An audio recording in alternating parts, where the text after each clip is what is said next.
O convidado de hoje é o Dr. Anderson Pérez, médico, professor universitário e mestre em Direitos Humanos. Anderson é especialista em atender pessoas no âmbito individual e familiar, levando em consideração o contexto biológico, psicológico e social de cada paciente. O seu principal propósito é o de assegurar a dignidade das pessoas. Como médico, dedica-se ainda ao estudo e ao uso clínico de produtos à base de canabidiol. Episódio apresentado por Marcos e Marciele Duarte. Sejam bem-vindos a mais um episódio do Parece Óbvio. Eu sou o Marcos, estou aqui com a minha irmã Marciele. Queria fazer um agradecimento antes de começar aos nossos parceiros, a Clínica Singular, a Scharf.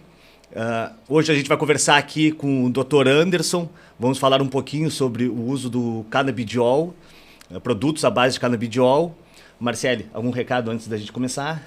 Tenho sim, na verdade é mais um pedido, que parece óbvio, mas precisa ser dito. Pedir pro pessoal deixar o like, deixar aí comentários, né, dizer o que tá achando do episódio, enfim, e se inscrever no canal.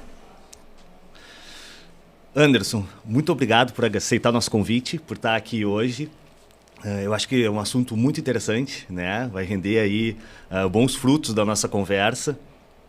Eu queria, antes da gente começar, a gente sempre faz uma pergunta inicial para os nossos convidados aqui. Eu acho que talvez esse episódio seja o mais difícil de a gente fazer essa pergunta, porque as coisas não parecem tão óbvias assim, né? Acho que em outros assuntos a gente consegue ter mais obviedades, mas nesse que a gente vai tratar hoje, talvez as coisas não sejam tão óbvias. De qualquer forma, eu queria te perguntar, na tua opinião, na tua visão, no uso do canabidiol, né, nos produtos à base de canabidiol, o que parece óbvio, mas precisa ser dito para as pessoas? Bom, em primeiro lugar, agradecer aí o convite de vocês, né? Eu acho que é uma oportunidade grande para falar sobre esse tema que é tão importante e tão sensível ao momento que a gente tem vivido aí vamos colocar aqui os últimos 15 anos. E eu já vou começar respondendo então, né? Então, tem uma questão sim que parece bem óbvia, mas que ela precisa ser dita e cada vez mais reforçada sobre os reais benefícios dos produtos à base de cannabis hoje para uso clínico, né, para uso medicinal no mundo, né? Então, isso parece óbvio, mas a gente precisa reforçar a todo momento que existem inúmeros benefícios para inúmeras condições de saúde. E a dificuldade justamente de provar, às vezes, o quão óbvio é isso, é justamente pelo preconceito que ainda existe, né?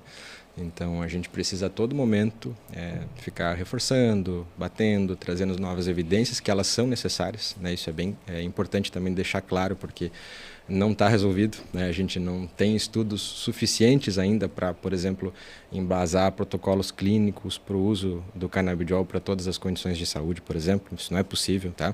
Eu sempre deixo muito claro isso aí quando eu vou atender as pessoas que eu atendo, né, do ponto de vista mais clínico, que não é uma panaceia, né? Ou seja, não vai resolver todos os problemas da pessoa, né? É um recurso terapêutico como qualquer outro, né? Quando a gente pensa num recurso terapêutico, a gente sabe que nenhum recurso é 100%, né? A gente não tem uma chance de sucesso em 100% das vezes que a gente usa um medicamento. Então, isso vale também para os produtos à base de cannabis, né? No contexto do uso medicinal. Mas, sim, tem benefício. E acho que isso é o mais óbvio que a gente precisa dizer assim, e reforçar a todo momento. Existe benefício, existe evidência disso, evidência clínica, com robustez para algumas situações. E existem muitas evidências que estão aparecendo, estudos que estão em curso e que precisa cada vez mais aumentar o número de estudos no mundo para que a gente consiga reforçar cada vez mais a necessidade de olhar para esse produto. Legal, cara. E assim, ó, sobre a questão do uso dos produtos à base do canabidiol, tu poderia... Porque assim, ó, a gente, quando pensa no cannabis, pensa na questão do uso recreativo. E agora, como novidade, que eu acho que não é tão novidade assim, né? Já há alguns anos que existem esses estudos, tu falou 15 anos, mas acho que já se fala nisso antes, né, disso até. Mas tu poderia até para as pessoas poderem, na cabeça delas, diferenciar, porque eu acho que muito do preconceito das coisas vem, às vezes, da nossa incapacidade de realmente materializar na nossa cabeça o que é que a gente está falando, né? conseguiria para nós fazer uma diferenciação sobre esse uso recreativo da cannabis, né, e o uso farmacêutico, médico da cannabis, de que forma ele se dá, de uma forma e de outra, né, como são esses produtos à base de canabidiol, né, como eles se apresentam, é um produto líquido, é de tomar, como é que funciona, né, como é que ele é feito também. Então, se tu pudesse dar uma diferenciada para nós, para as pessoas já saberem assim, ó, tá, uma coisa é uma coisa, né, diferenciar, e outra é outra, né, para ficar mais claro. Perfeito, perfeito. Eu acho que é um excelente ponto, né, uma excelente questão, por quê? Porque, em primeiro lugar, a gente precisa entender a diferença de finalidade para cada um desses usos, né? Então, quando a gente pensa na finalidade do uso recreativo, evidentemente ele não tem como finalidade principal ser terapêutico, né? Porque se houvesse essa finalidade, teria que haver um controle muito grande em relação ao produto que está sendo ofertado, em relação à forma como está sendo administrada, a apresentação, como tu citaste, né? E não é isso que as pessoas que fazem uso recreativo estão buscando, né? Elas estão buscando um outro tipo de resultado, né? Que é um resultado mais para um relaxamento, uma relação com outras questões, né? Que, enfim, acho que nem vem tanto ao caso. Agora, quando a gente fala da finalidade para o uso terapêutico, uso medicinal, a gente está pensando em auxiliar na resolução de um problema, na resolução de um problema clínico, e que a gente precisa ter, eu como médico, né, preciso embasar esse uso em evidência científica, em segurança. Eu, por exemplo, trabalho muito com famílias atípicas, com crianças autistas. Como que eu vou recomendar um recurso terapêutico que existe um risco enorme de dano para uma criança que está no auge do seu neurodesenvolvimento? Não posso fazer isso, né? É absolutamente antiético, né? Para não falar outras coisas, até criminoso, né? Então, eu preciso embasar isso em ciência, em evidência clínica de sucesso. Eu preciso mostrar para a família, e isso é parte do meu trabalho, né? Trazer essa segurança, essa confiança para a família de que aquele produto que a gente está ofertando, ele é seguro, né? Que ele é testado, que ele é um produto que a gente sabe o que tem lá dentro. Eu sempre falo isso para eles, ó, a gente não está dando um frasco de algo que a gente não tem noção do que tem lá dentro. Eu vou prescrever aquilo que eu sei o que tem lá dentro, que eu posso confiar no que tem lá dentro. Então, por isso, a apresentação é completamente diferente muitas vezes. Se a gente parar para pensar, uso recreativo, no geral, as pessoas fazem uso fumado. Nenhum médico, do ponto de vista mais de conhecimento científico, do que a gente aprende na faculdade, vai recomendar que um paciente fume algo, né? Não faz nenhum sentido, porque a gente sabe que mesmo uma alface fumada vai fazer mal, né? A fumaça vai fazer mal, né? Vai liberar substâncias tóxicas para o pulmão que vai gerar danos, inevitavelmente vai gerar danos, né? Monóxido de carbono e outras tantas substâncias que a gente sabe que vai vir com a fumaça do que é queimado. Então, evidentemente, algo fumado não vai ser benéfico, né? Pode trazer alguns benefícios em algumas dimensões, mas no geral, do ponto de vista terapêutico, não faz nenhum sentido. E essa não é uma via que a gente recomenda quando a gente está recomendando o uso dos produtos à base de cannabis para fins medicinais, né? A gente tem a via vaporizada, mas é completamente diferente do uso fumado. E a gente tem aí as principais vias, tá? Para vocês entenderem, geralmente óleos, gomas. Hoje em dia tem bastante goma também, já com o uso de produtos canabinoides. E essas vias a gente acaba tendo um conhecimento maior sobre o que tem lá, né? Aquela composição, aquela formulação. Então isso já muda tudo, né? Já muda todo o contexto aí do uso. Então, de certa forma é por aí, né? Essa diferença básica já começa pela finalidade, né? A gente já entende que a finalidade direciona para um outro caminho e transforma num abismo a diferença entre as duas formas de uso. E tem algum efeito colateral? Bastante. Nós temos vários efeitos possíveis, assim, né? Como qualquer outro medicamento. É isso. Acho que uma coisa que a gente sempre tem que falar quando a gente está falando de qualquer medicamento, qualquer fitofármaco, né? Que é a categoria que se enquadra aí, os produtos à base de cannabis é fitofármacos, né? Porque são fármacos à base de uma planta, né? Naturais. É possível, sim, hoje fazer o uso sintético dessa substância, tá? Mas eu, por exemplo, trabalho especialmente com os naturais.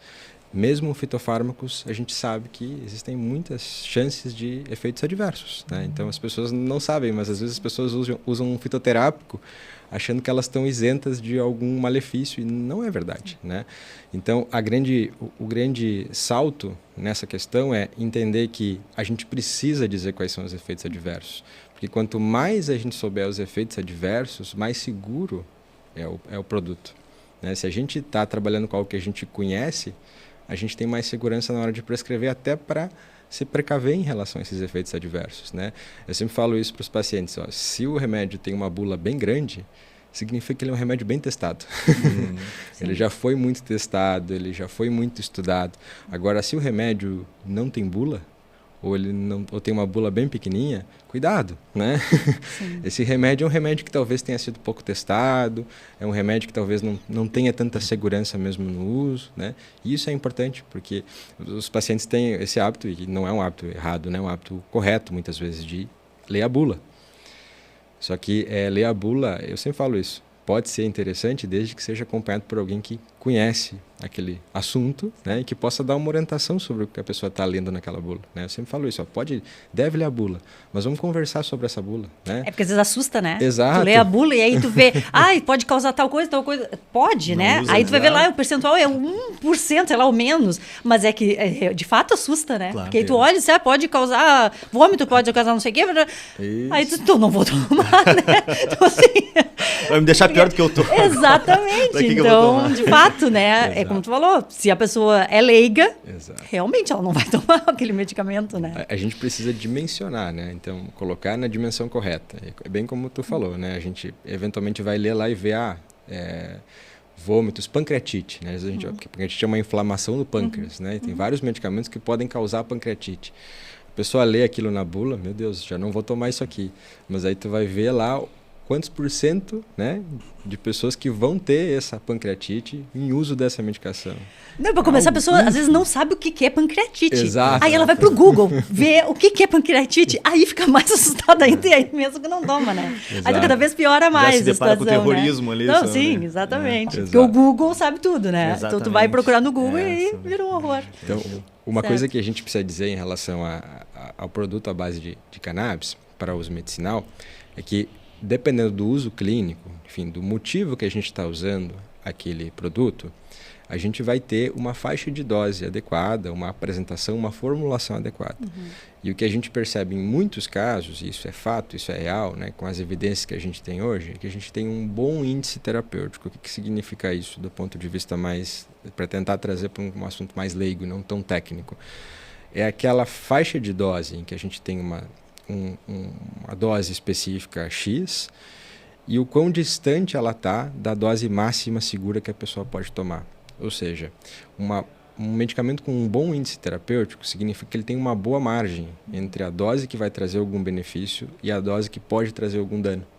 E isso é bem importante, porque a gente tem muitos medicamentos hoje, do ponto de vista mais alopático, sintético, que eles têm um índice terapêutico muito estreito, restrito. Ou seja, eu vou dar o remédio, a dose que pode trazer algum benefício, ela é igual ou ela está do lado da dose que pode trazer algum malefício. E quando a gente fala dos produtos à base de cannabis, exatamente essa é uma grande vantagem, né? Ao contrário do que às vezes o senso comum pode nos dizer, né? Nós temos um grande índice terapêutico, ou seja, uma faixa de dose muito grande, com doses muito efetivas, às vezes até em faixas mais baixas, muito longe de uma dose que pode trazer algum dano maior. E isso dá segurança. Ah, sim. Esses, quando tu fala em efeitos colaterais ali, que a Marcele perguntou, tu consegue nos citar alguns efeitos colaterais que já foram percebidos no uso do canabidiol? Sim, com certeza. Sim. A gente tem, por exemplo, depende muito, como eu disse, da formulação que tu está usando, da apresentação, da concentração da dose que está usando, né?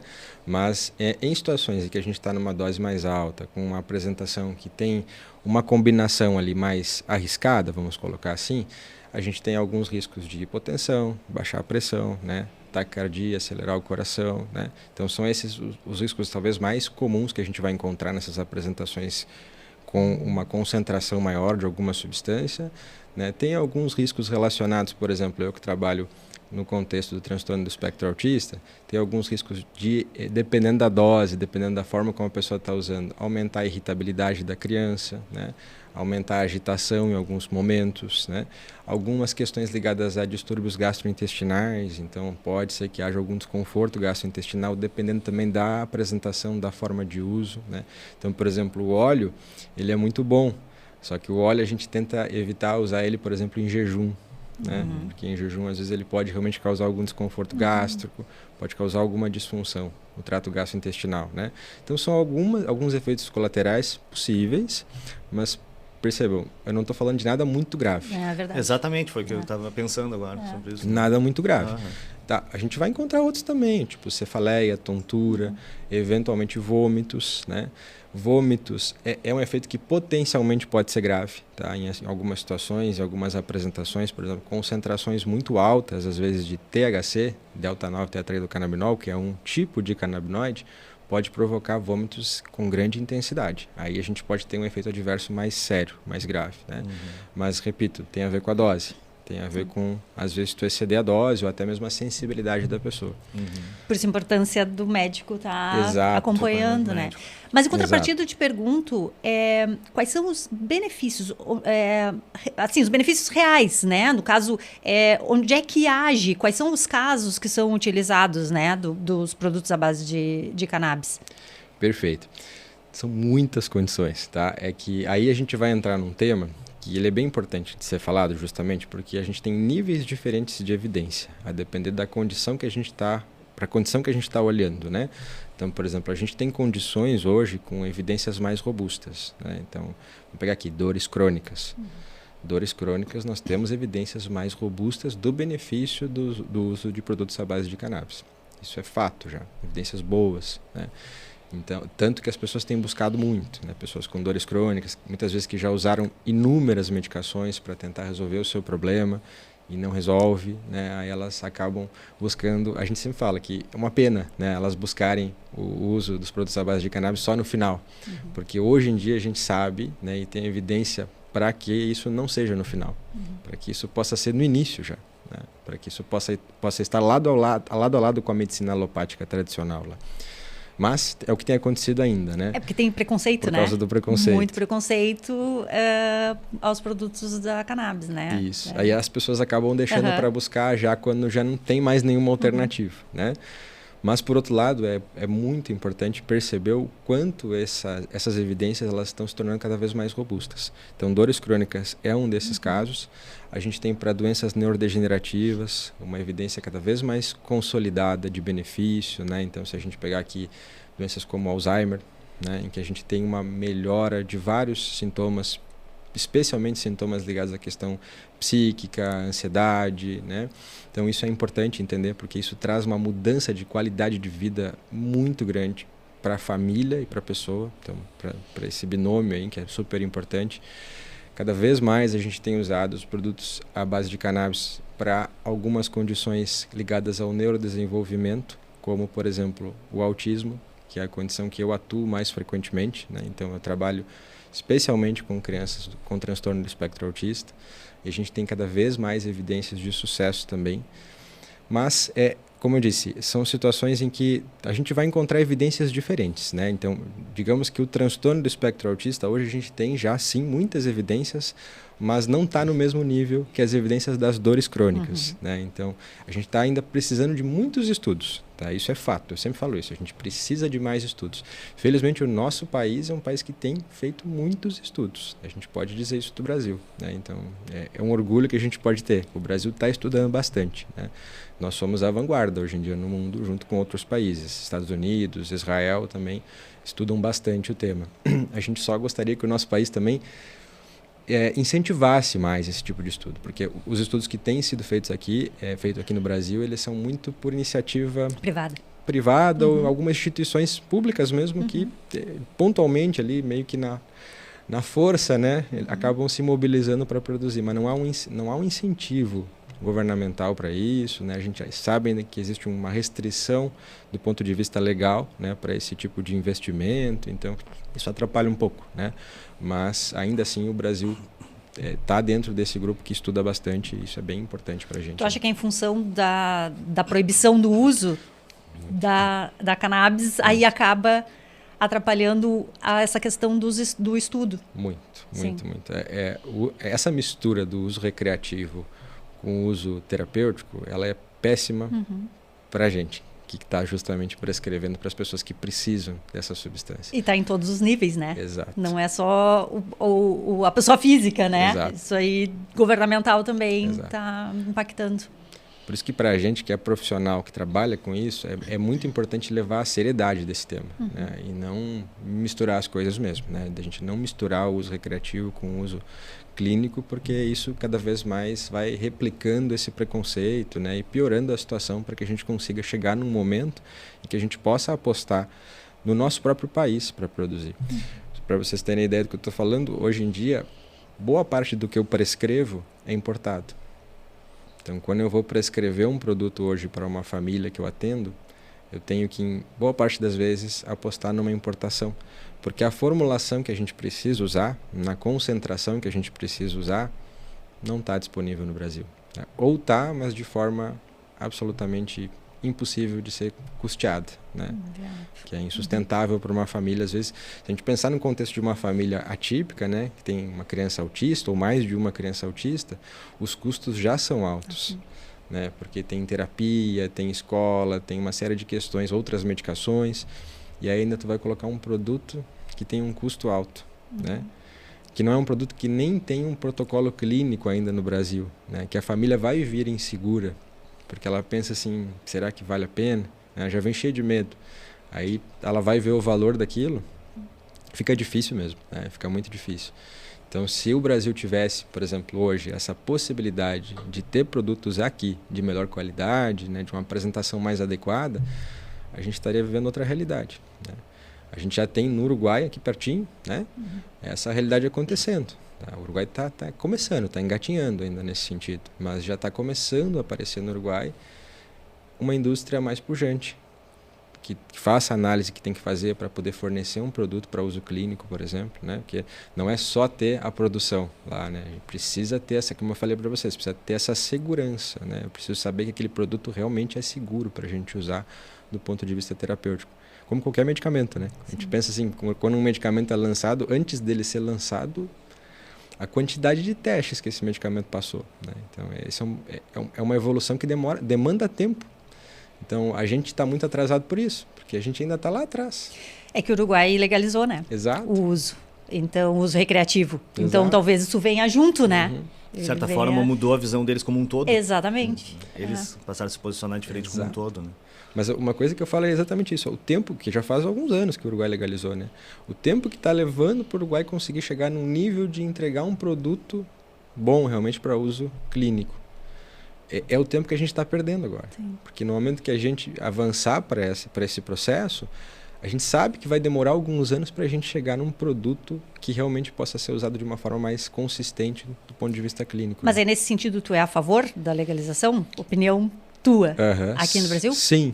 Claro que isso com uma discussão muito ampla, né? Eu não concordo de simplesmente chegar e legalizar, né? Eu acho que existem pessoas hoje em dia no Brasil muito bem intencionadas para fazer esse processo funcionar de uma forma organizada, né? Que a gente não tenha uma permissividade muito complexa que possa gerar problemas até do ponto de vista legal para todo mundo. Então, eu acho que essa questão da legalização, ela precisa ser discutida, acho que esse é o ponto, né? Ela precisa ser discutida de uma forma mais séria, né? E não como ela está sendo discutida hoje. Acho que a forma como ela está sendo discutida hoje, ela não está ajudando muito, né? Acho que a gente precisa levar isso para o nível sério, científico, né? De chamar quem está estudando essa planta, quem está estudando esse produto, para discutir com seriedade. O que a gente pode ter como consequência, o que a gente pode ter como consequência benéfica e maléfica, né?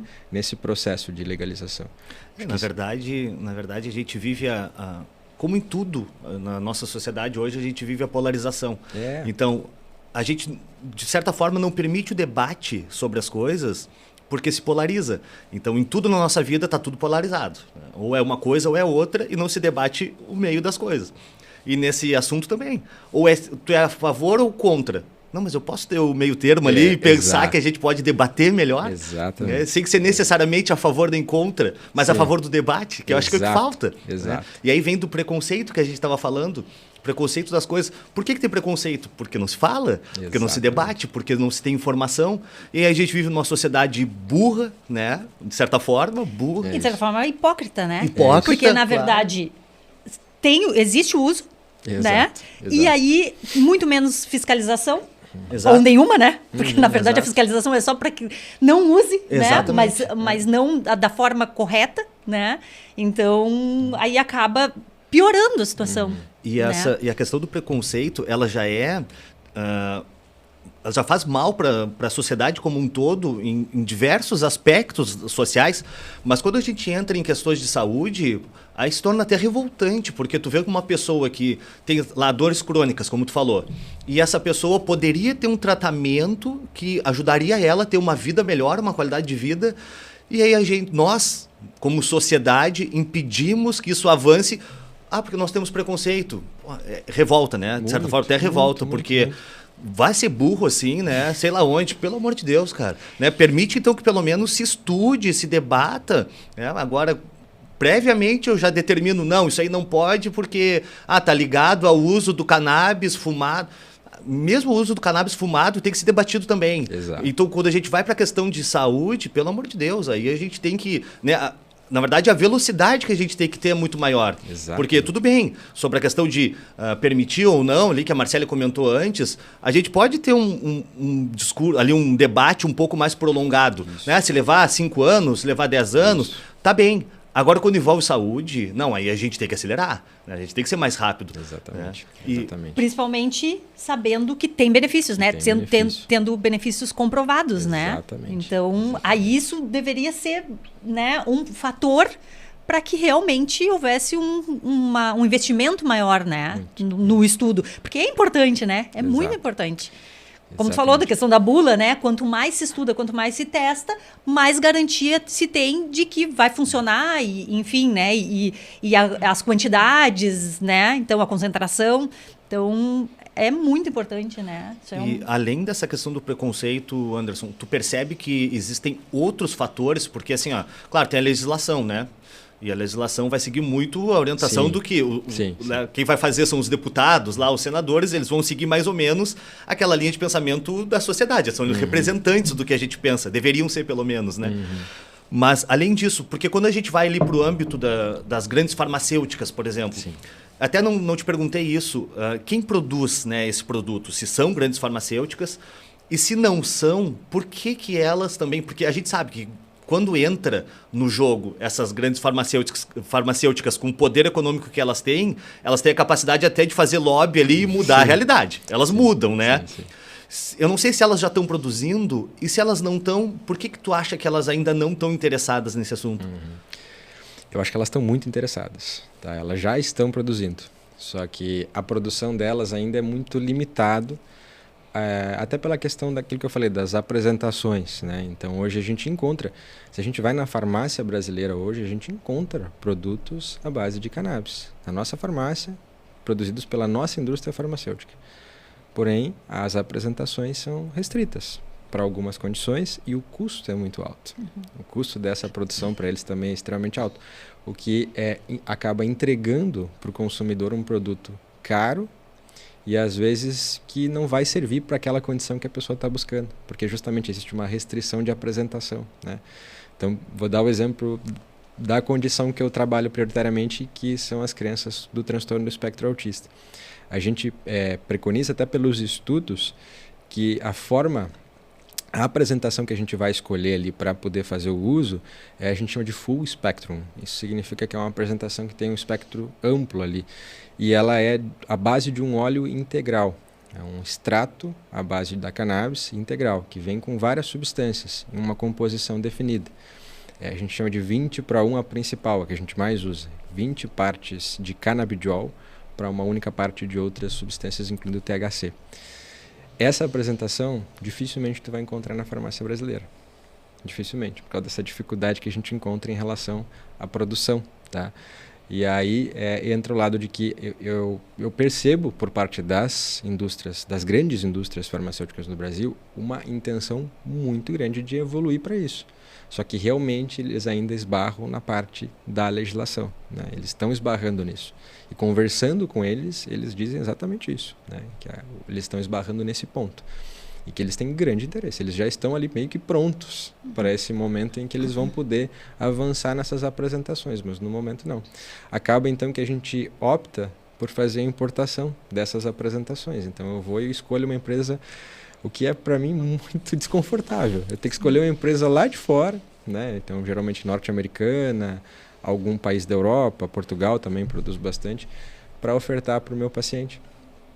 E aí o meu paciente vai ter que pagar uma taxa de importação, vai ter que pagar um custo alto, às vezes, para adquirir esse produto. Mas, por incrível que pareça, mesmo com tudo isso, ainda acaba saindo mais barato que comprar na farmácia brasileira em algumas situações, justamente por essa limitação de apresentação. Enquanto não se produzir em massa, digamos assim, né, pelas grandes indústrias, não vai ficar mais barato. Exato. Não tem, porque vai seguir sendo caro. Se Exato. produz pouco, a demanda é grande, né? Aí é regra de mercado, né? Exato. Pouca produção, grande demanda, vai ficar caro. Exato. É evidente que sim.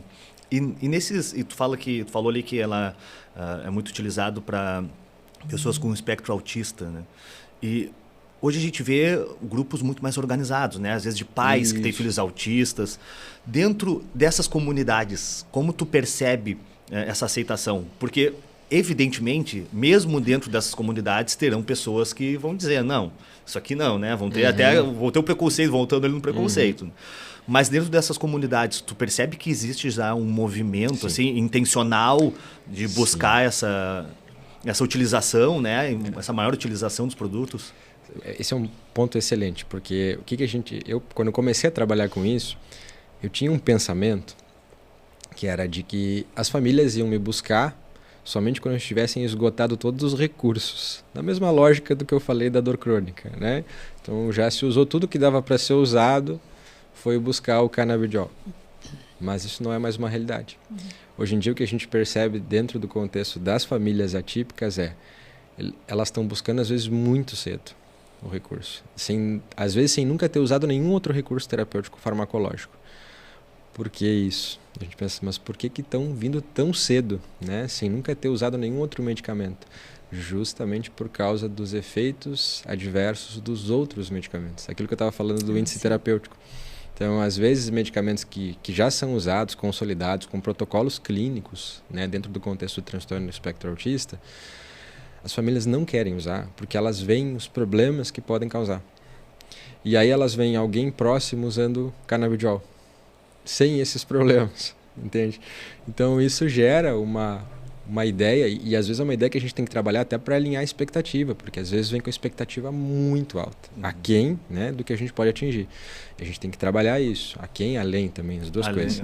Então a gente tem que lidar com isso muito bem, né? Eu converso muito com as famílias sobre isso, vamos alinhar a expectativa. Então eles vêm com aquilo, o que tu está esperando do uso do canabidiol? Aí eles falam, eu digo, então tá, vamos conversar um pouco mais sobre isso, então tentar entender onde é que a gente pode ir com isso, para poder alinhar bem. Porque justamente é uma mudança de paradigma, né? Uma quebra de paradigma bem profunda, né? Do que eu estava pensando que era, e de fato por muitos anos foi, né? Que o recurso surgiria somente no final, e não, ele está aparecendo já no início, né? No início a gente está percebendo as famílias buscando o canabidiol. Sempre lembrando, é apenas um recurso terapêutico como tantos outros, e a gente diz que ele é adjuvante, né? Ele é acessório, ele vai servir a outros recursos, especialmente os principais recursos que não são farmacológicos no contexto do transtorno do espectro autista. O principal tratamento hoje dentro do transtorno do espectro autista não é farmacológico, né? Ele parte da estimulação precoce, das intervenções, né? Mas um dos potencializadores, um dos principais recursos acessórios, adjuvantes que a gente tem a essa estimulação é justamente esse recurso farmacológico que a gente vai buscar muitas vezes no canabidiol. Então esse é o ponto.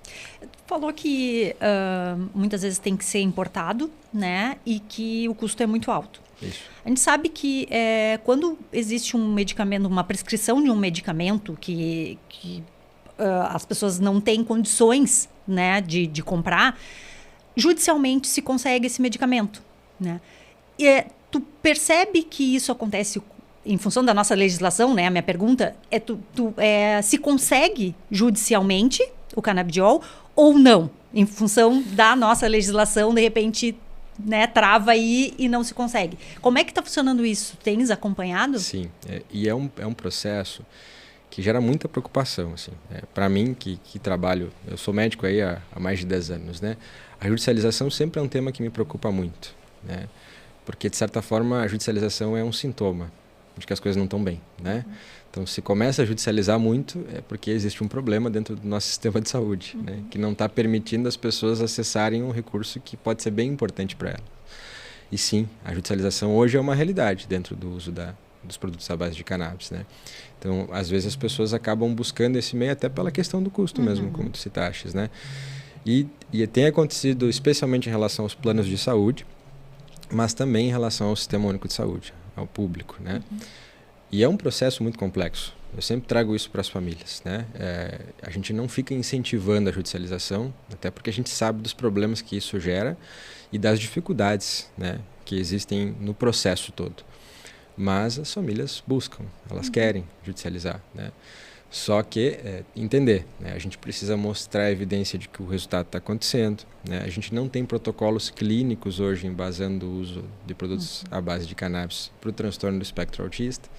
Então, o nosso argumento tem que ser muito bom, né? Muito embasado, mostrando um bom acompanhamento. E isso é difícil. Então, a certeza de vitória ela não existe, né? Eu sempre deixo isso bem claro para as famílias. A gente vai fazer o máximo para a gente poder avançar nisso se realmente isso está sendo um recurso importante para essa criança. A gente vai lutar por isso, se está sendo um recurso importante para essa criança. Mas a gente não tem garantia de que a gente vai conseguir vencer isso, né? Porque é um processo judicial que vai depender, a gente sabe, né, pessoal, na cabeça de um juiz, de um desembargador, que vai definir isso em última instância muitas vezes, e nem sempre ele tem também um embasamento necessário para poder dizer sim ou não.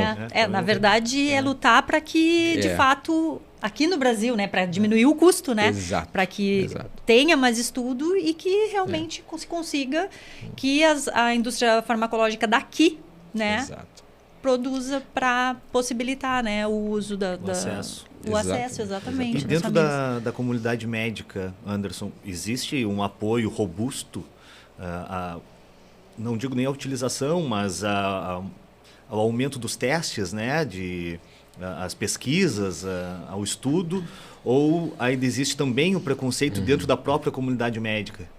Bastante preconceito, tá? Mas assim, vou ser otimista, até porque o momento é de otimismo em relação a isso. Tem mudado, tá? Tem mudado bastante, assim, até pelos resultados, né? Então a gente tem visto que os colegas eles têm se dobrado aos resultados muitas vezes, né? Então existe uma maioria, posso dizer, de médicos que tem muito receio, e eu até aceito e concordo e acho que está bem ter esse receio, porque a gente como médico, a gente é muito cético, né? A gente tende a ser muito cético. A gente quer ver a evidência, a gente quer ver o tipo de evidência. Faz sentido, né? Para ter segurança, né? Faz sentido. Exatamente. O teu paciente, tu precisa ter toda a segurança, né? Exatamente. Então, a gente vai, quando a gente vai prescrever algo, a primeira coisa que a gente vai procurar tem um protocolo clínico para isso? A gente não acha um protocolo clínico, pronto, a gente já fica desconfiado, né? Porque a gente sabe que as pessoas realmente usam vários recursos terapêuticos hoje em dia que não faz nenhum sentido, que não tem nenhuma evidência, que pode inclusive causar mais dano do que benefício. E esse é um princípio elementar dentro da medicina, né? Quando a gente vai fazer o nosso juramento lá, na nossa formatura, uma das coisas que a gente jura lá é que a gente vai evitar fazer mais dano do que benefício, em primeiro lugar. Isso é um princípio de prevenção quaternária que a gente chama hoje dentro da medicina. Então, isso é básico da concepção do médico. Por isso que às vezes ele ser cético em relação a isso é natural. Eu sempre conto essa história. Eu, antes de começar a trabalhar com isso, eu também era. Eu também tinha o meu ceticismo, eu também olhava desconfiado para isso. Mas eu fui tentar entender até onde ia isso. E aí eu comecei a abrir a minha cabeça. Então eu acho que boa parte dos médicos hoje estão passando por esse processo. Não é um processo automático, é um processo que vai acontecendo aos poucos. Eu trabalho com alguns colegas que são de outras áreas, né? Então, como eu atendo, por exemplo, crianças do transtorno do espectro autista, eu lido muito com neuropediatras, com psiquiatras infantis. Eu sou médico de família e comunidade, essa é a minha formação, né? E a gente percebe, às vezes, por parte dos colegas dessas áreas, um receio, né? Mas já teve várias situações em que eu estou acompanhando o mesmo paciente e o paciente, alguns deles um pouco resistentes em relação ao uso do canabidiol, aí a criança começa a usar, a criança começa a melhorar, e aí o colega diz, eu acho que vai ter que seguir usando. Então, o colega começa a se dobrar. Aí tem situações em que o colega me liga, né? O colega quer saber onde é que busca evidência sobre o uso. aí eu passo um artigo, a gente começa a conversar sobre o tema, daqui a pouco o colega está querendo estudar o tema também. Então eu já passei por isso várias vezes, né? Inicialmente o colega está um pouco resistente, depois ele já começar a aceitar a situação e começar a se dobrar. Tem colegas que encaminham pacientes para mim, dessas áreas, neuropediatra, psiquiatra infantil, que fala assim, olha, eu não entendo muito do assunto, mas eu tenho esse colega aqui que entende, tá? E encaminha. Isso é uma evolução, porque isso mostra um pouco dessa quebra do preconceito, né? Essa mudança de paradigma. E tudo bem, ele não entende sobre aquele assunto, ele não entende sobre aquele recurso terapêutico, mas nem por isso ele vai dar contra. Sim, é que é empírico, né? Aí tu começa Exato. a ver, né? Enxergar Exato. melhor, enxergar o resultado. E aí acaba que tu, né? Tu tira um pouco dessa questão do preconceito, da falta de estudo, né? Isso. Porque tu tá vendo os casos que estão tendo resultado de fato, né? Exatamente. Então, o interesse tem sido cada vez maior, né? Tanto que eu vim aqui falar sobre isso. Exato. Né? E dentro do meio médico há um interesse grande, né? Agora a gente vai ter em breve aí uma semana acadêmica lá na FURG, onde eu sou professor, em que esse vai ser um dos temas também, né? Então está começando a entrar dentro da academia, por exemplo, que é um lugar que precisa entrar, né? Para a gente poder debater o tema. Como eu falei no início ali dos estudos, né? Tem algumas instituições de ensino superior do curso de medicina que já estão pesquisando sobre o uso dos produtos à base de cannabis. E isso mostra uma evolução mesmo. E a universidade traz essa questão do estudo, né? Exato. A universidade é muito importante. Exatamente. Né? Porque até para dentro mudar da a cultura, né? Exatamente. Até para mudar a cultura, que se a gente esbarra tanto na questão cultural, né, talvez esse seja o caminho. Exato. Porque aí quando a gente fala as empresas de farmácia, né, as indústrias farmacêuticas, aí por trás sempre se pensa, não, mas tem a questão do lucro, eles estão olhando para o lucro, né? Eles querem ver se vão ganhar dinheiro com isso. Então, até sobre remédios tradicionais se fala isso. Exatamente. Né? A indústria farmacêutica quer lucrar, não quer saber de tu melhorar, né? Não quer te trazer um benefício. Claro, embora isso seja uma coisa, né, meio discutível também, como tudo. Sim, né? sim. Enfim, mas quando a gente fala da universidade, aí a gente já parte até por uma concepção de aceitabilidade e de confiança maior, né? Porque, em tese, o estudo acadêmico, né, ele não tem um viés de lucro, ele tem um viés realmente de pesquisa. Né? Então, realmente, extremamente importante, né, esse ingresso e, na verdade, disseminar isso dentro da academia, né? Sei lá, quando falou de uma semana acadêmica que seja, né? Que até pouco tempo seria inviável. Imagina colocar numa semana acadêmica o assunto utilização de cannabis. Né? Eu acho que até seria barrado, possivelmente, né? Então hoje já se tem. Exato. Isso é importantíssimo. E daqui a pouco estudos de mestrado, doutorado, né? Por que não até no assunto? Não sei até se já não existem, né? Muito, já existe cada vez mais. E isso é importante porque, como você está falando, né? A gente, por muito tempo eu escutei essa história de que o aluno puxava o assunto dentro de uma sala de aula, o professor dizia, não, esse assunto não, né? Ou não, aquela história de sempre, né? Não, isso aí destrói neurônio, não, isso aí causa esquizofrenia, não. Hoje em dia o que a gente vê é o aluno buscando o assunto, e eles me contam isso, porque eu sou professor e eu sei, né? Buscando o assunto, o professor falando assim, eu acho que a gente tem que conversar mais sobre esse tema. Então, por mais que eles não compreendam, eles já começam a dar abertura. Aquilo que a gente falou sobre o processo de legalização, de debate que precisa existir no país também. Da mesma forma está acontecendo dentro da academia. Está se abrindo margem para um debate. E isso é importantíssimo. Né? Tem que abrir margem para esse debate. Mas isso eu acho que é muito na questão do uso recreativo, né? Por isso que tem essa... Não vamos porque causa isso, causa aquilo. Então eu vou te perguntar, quais são os malefícios e se existe algum benefício no uso recreativo da cannabis? Então, assim, eu jamais vou recomendar o uso recreativo de cannabis, tá? Eu não, de forma alguma, entendo que isso possa trazer um benefício maior do que um malefício. Não concordo, tá? Porque entendo que esse prejuízo que pode aparecer em muitas situações, ele é real, ele não é mensurável, a gente não tem como mensurar. Né? Então, o problema maior do uso recreativo é esse. Né? A gente não tem como mensurar exatamente o que a pessoa está absorvendo em termos de substâncias naquele momento que ela está usando. Qual é a quantidade de THC que tem naquilo que ela está usando? A gente sabe? A gente não sabe. Se a pessoa tem uma predisposição a algum quadro psiquiátrico, algum transtorno psiquiátrico, como, por exemplo, a esquizofrenia, se ela tem uma predisposição genética e ela recebeu uma grande carga de THC, a gente não tem evidências robustas para isso que eu vou dizer agora, tá? Mas existem sim alguns estudos mostrando a relação entre o uso em alta concentração desse THC fumado para uso recreativo e crises psicóticas, que para uma pessoa com esquizofrenia pode ser o gatilho para começar a ter crises mais seguidas. É que aí não tem acompanhamento, né? Exato. Então, assim, eu não posso recomendar esse uso considerando que eu não sei nem exatamente como a pessoa vai estar fazendo. Lembrando que é recreativo, né? Então, recreativo parte do pressuposto que tu nem sabe o que a pessoa está usando, na concentração que ela está usando, na frequência de uso, né?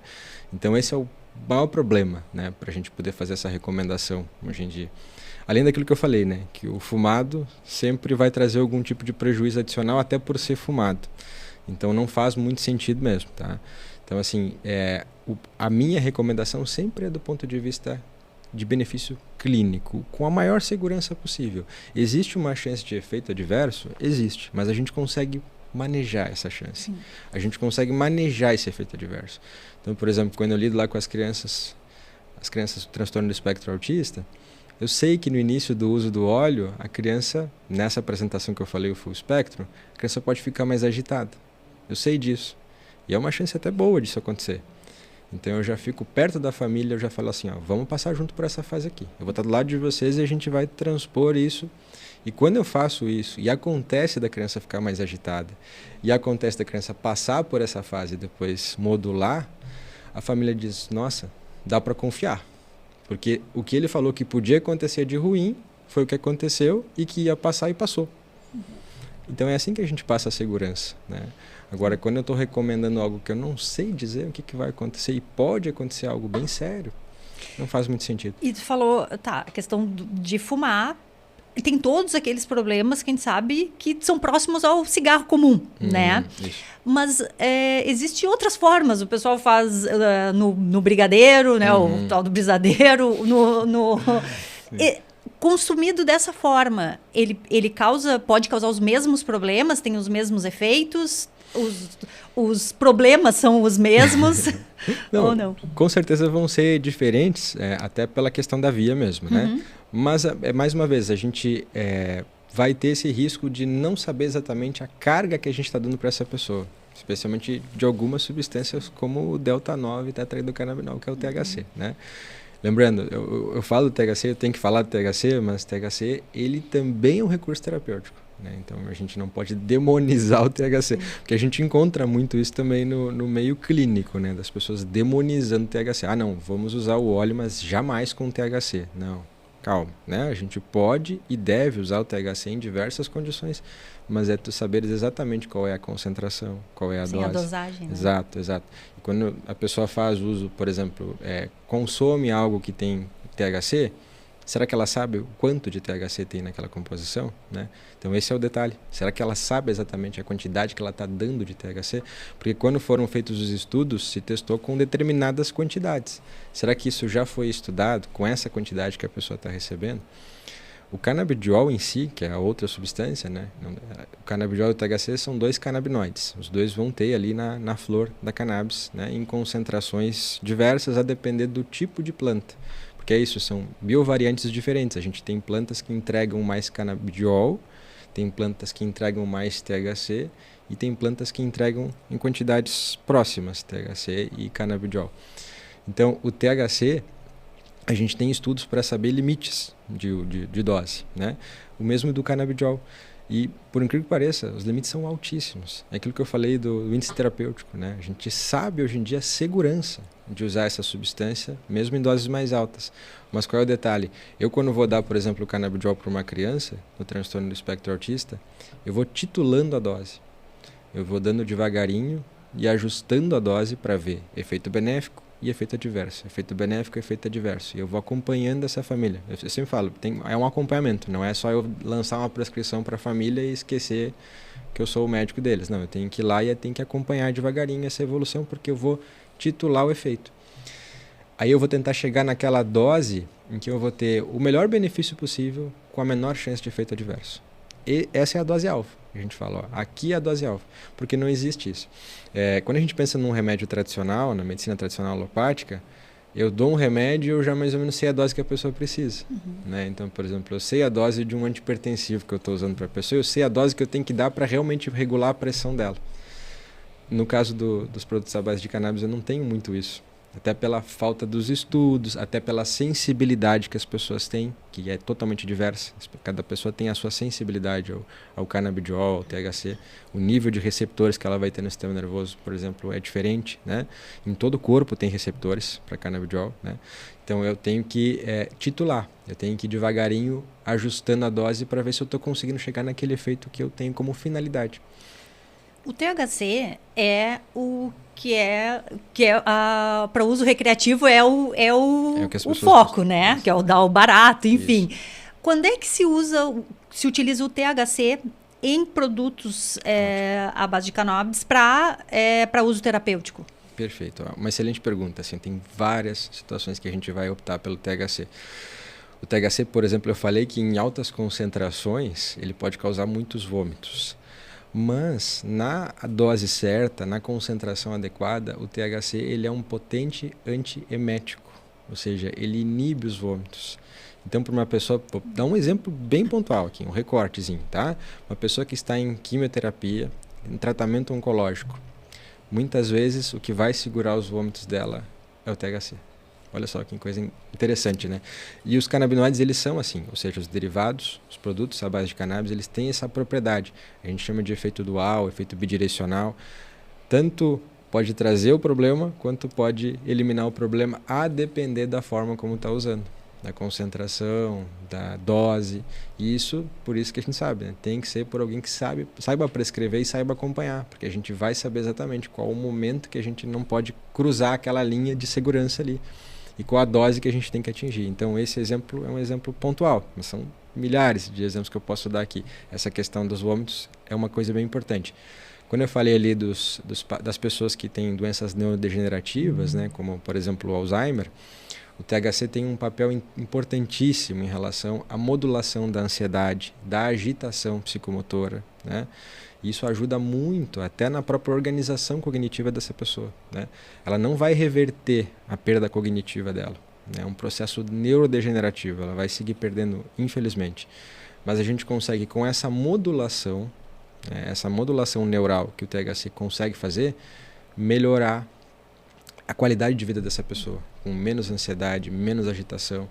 Isso é fantástico, porque realmente para uma condição como essa, que é uma condição difícil para a pessoa, para a família, uma substância natural que faça isso, né? Vocês já devem ter visto casos de pessoas que fazem uso nessa situação, né? O quanto revoluciona e o quanto as famílias se tornam as defensoras, né? Porque aí a gente vai ver no Brasil hoje tem muitas associações de familiares que fazem uso de produtos à base de cannabis. E essas associações, hoje em dia, muitas delas têm liminar judicial para produzir. Então eles produzem. Eles têm o próprio óleo lá, muitas vezes, né? Podem, inclusive, comercializar. Infelizmente, não existe uma regulamentação da Anvisa para as associações. Tá? Não existe. A gente quer que isso mude, né? Até porque é artesanal, né? Em boa parte das vezes, nem sempre, né? Tem situações em que a associação está tão grande que a coisa já fica até meio industrial. Mas, no geral, é mais artesanal mesmo. Gera problemas, claro, para a gente, no sentido geral, porque a gente sabe que são várias no Brasil hoje e fica difícil controlar, até porque a Anvisa não está ali em cima, né? Então, esse é um problema. Não tem uma fiscalização, né? Não tem uma fiscalização. Mas, por outro lado, a gente percebe o quanto isso mostra, é sintomático, como eu disse, mostra o momento, né? As pessoas estão se reunindo, estão se juntando para poder conseguir essa liberação judicial para produzir, né, para fazer o próprio óleo e para fornecer para os seus familiares, muitas vezes. No contexto da doença neurodegenerativa, isso é fundamental, porque, como eu falei, impacta diretamente na qualidade de vida dessa pessoa. Mas essa produção artesanal, eles não conseguem dosar, né, a quantidade de THC e tal. Como é que funciona? Aí usa o óleo, simplesmente extrai e utiliza o óleo. Depende do quão requintado, refinado está essa produção. Tá? Eu acho que é esse o ponto, assim, porque em algumas associações eles já conseguem fazer uma análise laboratorial, já conseguem, por exemplo, escolher bem a biovariante que eles vão usar, e pela escolha da biovariante tu já consegue ter uma ideia se tem mais THC, mais canabidiol. A planta, né? Isso. Então, pela forma como tu vai produzir o óleo também, né, a extração lá do óleo da flor, né, porque vem da flor, né? Então, isso também, né, já consegue ter uma boa noção, né? Então, sim, é possível ter um controle bom do tipo e da qualidade desse produto. Mas, claro, quanto mais tu vai aprofundando, quanto mais tu vai refinando, maior vai sendo o custo também dessa produção. E aí, como eu falei, vai deixando de ser tão artesanal. Temos associações que estão evoluindo para isso hoje, mas o problema, por exemplo, se eles vão comercializar isso, se torna um produto muito caro, né? Porque a produção ainda é pequena, não é em larga escala, né? Então é difícil para eles manter. E tem essa questão da insegurança que a gente tem, porque é uma insegurança jurídica, né? É uma liminar, né? Daqui a pouco pode cair, né? Exato. Então não tem uma regulamentação da Anvisa. Então, por exemplo, eu que lido com famílias atípicas, eu tenho essa dificuldade, às vezes, né, na hora de definir se vou dar de uma associação ou não o meu produto. Tá? No geral, eu não prescrevo de uma associação, não porque eu seja contra, eu sou totalmente favorável às associações. Acho que o benefício delas é muito grande, mas eu preciso deixar para minha família uma segurança que nem sempre eu consigo com alguma associação. Então, eu preciso deixar claro para eles isso, né? A gente pode usar, pode ser muito benéfico, mas a gente tem essas restrições aqui. Beleza, aí a gente vai caminhar em cima dessas restrições. Eu procuro trabalhar com aquele produto que a Anvisa já regulamentou. Então, essa é a minha escolha geral, assim. No geral, eu acabo fazendo essa escolha. E existe uma variedade de produtos hoje? Ou está muito concentrado em uma, duas marcas? Ou hoje as pessoas conseguem escolher entre um produto e outro? Né? Como é que está essa oferta? Mesmo, claro, dos produtos importados, né? Evidentemente, né? Como tu falou. Mas existe uma variedade de produção ou um ou dois produtos só que atendem todas as situações? Existe bastante variedade hoje, né? Então, lá, aqui dentro, nas associações, como eu falei, já tem muita variedade, né? Lá fora, são muitas empresas, né? Eu nem saberia dizer quantas, porque em vários países a gente tem aí um número grande de empresas trabalhando com esses produtos. Qual é o detalhe? Né? Eu sempre falo isso para as famílias que eu atendo. Eu não posso recomendar de qualquer empresa. Eu não posso simplesmente chegar e recomendar de uma empresa que eu nem conheço a produção deles. Então, sempre que eu vou recomendar algum produto, eu preciso entender qual é aquela empresa que eu estou recomendando. Então, eu vou, por exemplo, pedir para essa empresa um certificado de análise do que eles estão produzindo, né? Para poder entender qual é a qualidade daquele produto, se tem algum contaminante. Uma coisa que é importante falar, que nem sempre o pessoal conhece essa história, né? A planta, ela tem uma propriedade que a gente chama de fitorremediadora. Então, se ela é colocada no solo, ela puxa tudo que tem naquele solo, né? Inclusive, ela é usada, às vezes, para limpar o solo. E aí ela puxa tudo mesmo, puxa metais pesados, isso tudo vai para a planta, vai para a composição do que a gente está extraindo para fins terapêuticos. Então, por exemplo, numa análise laboratorial que precisa ser feita num produto como esse, tem ou não tem metal pesado? Se tiver metal pesado, a gente não pode usar. Né? Isso muito importante, né? É muito importante. Muito importante, porque é uma informação que eu, por exemplo, não sabia. É muito importante. E aí, é isso. Quando eu vou pedir um certificado para uma empresa que trabalha com a produção para fins terapêuticos, eu olho para isso.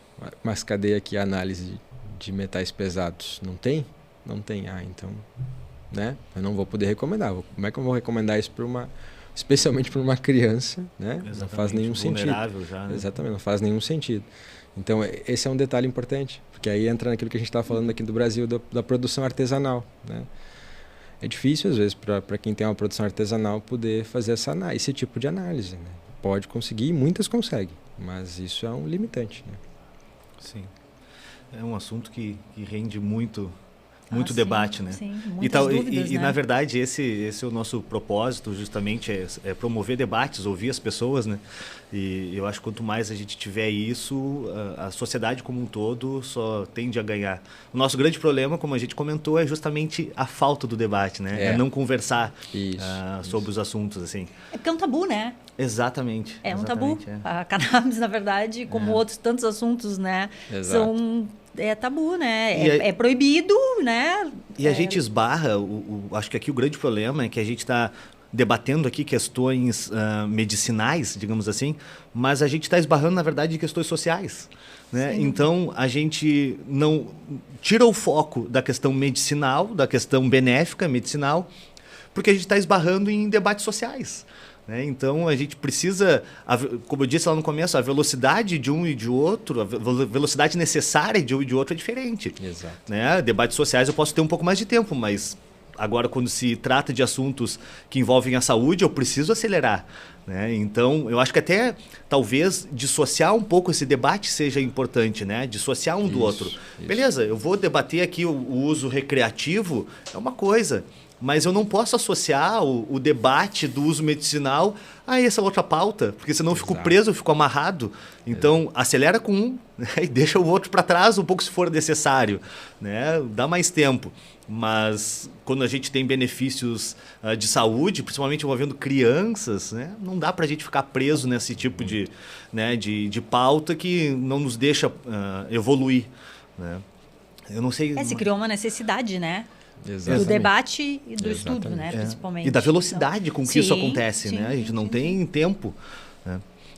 Não sei se tu tem mais alguma pergunta aqui. Não, Na verdade, deve ter várias. Deve ter várias, né? Temos É um costume da gente olhar, a gente se assusta sempre com o tempo, né, Anderson? A gente vai olhando o cronômetro ali, e quando a gente vai chegando perto de uma hora, meu Deus, já chegou. Muita coisa. Muita coisa ainda. E a gente vê que o debate é muito mais amplo, que a gente precisa de muito mais tempo. Muito né? mais. E justamente tu é um cara que promove muito esse debate, né? Que promove muito esse Mas é um start, né? Isso é importante. Exato, é um né? start, Exato. óbvio. Tem muito mais dúvidas, né? Mas já é um pontinho ali, né? Exatamente, pra gente é uma começar a sementinha, pensar né? nisso, né? Com certeza. É uma sementinha, sendo uma analogia, a sementinha é uma sementinha, né, que se planta, mas de fato né? E a gente está numa fase de plantar sementes sobre o assunto. Deveria estar mais avançado, como tu disse, porque demora, né? O Uruguai liberou, mas até que se tenha pesquisas e realmente a indústria seja robusta, demora. Então essa semente deveria estar muito mais evoluída. E diminui o preconceito, né? Diminui o preconceito, Diminuindo, exatamente. né? Isso leva tempo, né? E como é que as pessoas te encontram, Anderson? Né, tu que promove todo esse debate que é tão importante, onde que as pessoas te acham? Onde que elas acham o teu conteúdo que tu gera sobre o assunto? Legal. Hoje eu estou trabalhando essencialmente com telemedicina, tá? Então, eu sou professor universitário, eu tenho esse amor que eu tenho à docência, então eu dou aula na Universidade Federal do Rio Grande, né? Sou professor lá, atualmente sou coordenador adjunto do curso de medicina.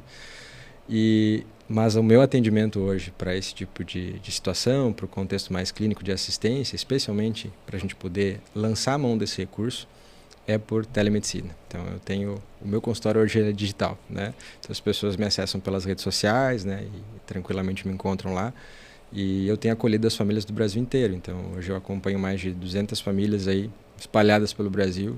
Isso, para mim, é muito bom, porque é muito legal a gente poder se aproximar de famílias que estão lá em cima, lá no norte, no nordeste, enfim. Tem famílias de tudo quanto é lado mesmo. E isso para mim é um prazer enorme, porque eu estou lidando com pessoas que vivem o que eu vivo, porque eu também sou pai de um filho autista, né? Então essa aproximação, uma aproximação que ela é afetiva também, ela é real, e muitas vezes me buscam também por isso, né? Porque elas vão lá, olham assim, olha, ele também tem um filho autista, né? Se identificam. Sabe o que a gente está sentindo, sabe o que a gente está passando aqui, e aí me procuram, né? Então isso é muito, muito bom. Eu sou muito feliz de estar fazendo isso hoje, porque é muito mais do que um trabalho, acaba sendo um propósito, assim, né? De poder auxiliar, ajudar essas famílias. E uma troca de experiências também, sim, né? Sim, sem dúvida. Muito legal. Sem dúvida. A gente sempre pede também, Anderson, para os nossos convidados, uma indicação de um livro, né? Eu imagino que devem ter livros técnicos nessa área, né? Se tu quiser indicar algum, né? Inclusive, mas também se existir algum livro que tu possa indicar que aborde essa questão social, né? Essa questão de superação aí desses obstáculos que a gente tem no debate mais social e de preconceitos, se tiver algum que tu possa indicar, ou qualquer outro livro, né? Que tenha ligação ou não com o assunto, mas que tu acha que possa, né, promover uma melhora na vida das pessoas, um desenvolvimento melhor das pessoas. Então, se tu pudesse fazer uma indicação para nós, seria muito legal. Ótimo. É interessante esse ponto, porque acho que a gente falou um pouco sobre isso quando a gente falou sobre o preconceito dentro do meio médico, né? E eu entendo que uma boa parte da evolução que a gente vai ter nesse assunto, até por isso que tu acabou de falar aqui, né, sobre a necessidade de debater esse tema, precisa começar dentro do meio médico e especialmente dentro da academia. Então, eu acredito que a gente vai conseguir vencer várias barreiras no momento que a gente estiver lá dentro da academia, da formação médica, uma quebra de paradigma. E por isso, o livro que eu recomendaria seria um livro técnico Claro. para os meus colegas, né? Para que os meus colegas lessem, para que os meus alunos lessem, que é um tratado que existe no Brasil, é um tratado brasileiro de medicina endocannabinoide, né? Tratado Brasileiro de Medicina Endocannabinoide, esse é o nome do livro, porque aquele livro ele abre a cabeça do profissional, né? Ele abre as portas para uma ciência que ela ainda é pouco explorada pelo meio médico. Então o meio médico conhece muito pouco. Quase, assim, se a gente pegar 10 médicos, talvez um conheça esse tratado que eu estou falando aqui, tá? Porque é algo que foi lançado recentemente, então é algo que eu acho que faz todo sentido recomendar hoje para os profissionais. Porque eu acho que antes de trazer esse tema de uma forma mais robusta, até para a própria população geral, a gente precisa também, dentro da academia, ter a robustez para poder falar sobre isso, né? Porque é aquilo que a gente falou sobre os estudos. A gente também precisa de mais estudos. E a gente só vai conseguir potencializar esses estudos se a academia estiver pronta para isso.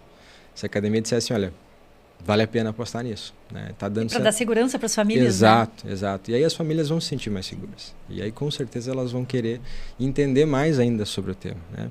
Então eu acho que vai ser um livro técnico. Maravilha, não, mas é ótimo, é ótimo. Como tu falou, tem que começar por algum lugar. E hoje o lugar mais importante, geralmente, dentro da academia e dentro do meio médico, né? Que são as pessoas que vão efetivamente promover, né, essa ampliação. Te agradecer mais uma vez, Anderson. Obrigado por aceitar nosso convite, por estar aqui nos explicando um assunto que é tão sensível, né, mas que tu trata de uma forma tão natural ali que a gente consegue ter até a segurança para debater, né, que hoje em dia até o debate às vezes fica meio limitado, mas realmente tu traz de uma forma tão natural que a gente consegue ter essa facilidade de debater. Então, obrigado. Queria te dizer que as nossas portas estão sempre abertas, tá? Porque tu precisar.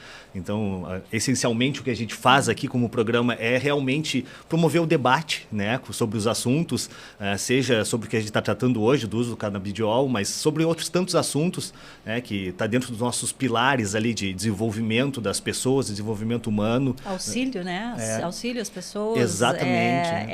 Esclarecimento de dúvidas, né? Muito, porque, de fato, é um assunto muito polêmico, Muito. que gera muitas dúvidas e as pessoas às vezes não sabem onde achar, né? Onde encontrar as respostas, né? Exatamente. Então foi sensacional mesmo, muito bom.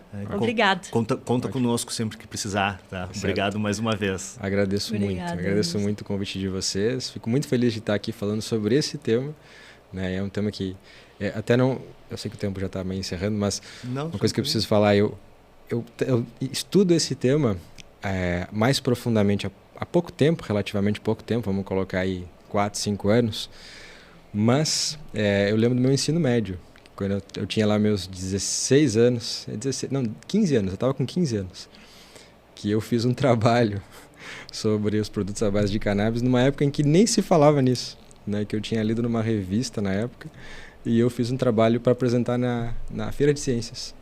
E eu fui barrado da Feira de Ciências. e aí eu tive que ir para a sala da direção para conversar sobre o assunto. Para explicar. E aí, no fim das contas, a gente conseguiu usar o tema e a gente fez uma palestra. Eu consegui, porque eles ainda me disseram assim, olha, a gente só vai liberar esse tema se tu conseguir um médico para falar sobre isso, junto contigo. E a gente conseguiu. Olha aí. E a gente levou um médico para falar sobre o tema. Isso há mais de 20 anos. Não vou falar muito aqui a idade, mas faz mais de 20 anos. E para mim até é emocionante falar disso, porque é uma coisa que está me acompanhando desde tanto tempo, né?